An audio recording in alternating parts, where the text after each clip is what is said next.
Oor die algemeen is kopers en verkopers onbekend met die stappe en tydsduur van die oordrag en registrasieproses. My naam is Annelies Heineke en ek is 'n eiendomsspesialis by Houman Hector. My loopbaan in die bedryf het 16 jaar terug begin nadat ek myself as eiendomsagent gekwalifiseer het, deur die eertydse raadeksamen suksesvol af te lê. Daarna het ek by eiendomsagentskap aangesluit in Douglas, waar ek steeds woonagtig is, en kopers en verkopers sedert dan bystaan met die koop en verkoop van residensiële wonings, kommersiële eiendom en kleinhoeves. Houman Hector in samewerking met BKB se bemarkingsvermoëns is relevant tot die tegnologie beskikbaar.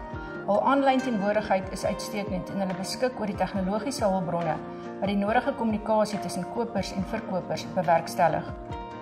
Die administratiewe personeel lewer aan my as agent bekwame, vriendelike en stiplike diens wat my in staat stel om met vertroue 'n eiendom te kan bemark. Ons bedryf gaan eers oor mense en dan oor eiendom. Daarom word elke koop of verkooptransaksie uniek hanteer, omdat mense verskillende behoeftes het. Dit is belangrik om goeie kommunikasie en veral luistervaardighede te hê. Aspekte wat 'n suksesvolle transaksie kan verseker, is persoonlike advies, hulp met onderhandelinge en stiplike en deursigtige kommunikasie. Oor die algemeen is kopers en verkopers onbekend met die stappe en tydsduur van die oordrag en registrasieproses.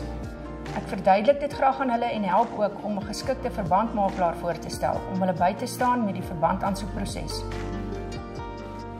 Omdat ek al vir 28 jaar woonagtig is in Douglas, kan ek met gemak vrae beantwoord aangaande skole, veiligheid, mediese sorg, infrastruktuur, kontrakteurs en bedrywighede in en om die dorp.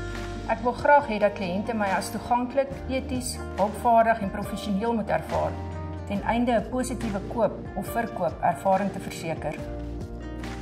Kontak my gerus vir enige navrae met die koop en verkoop van residensiële wonings, kommersiële eiendom en kleinhoeves in en om Douglas.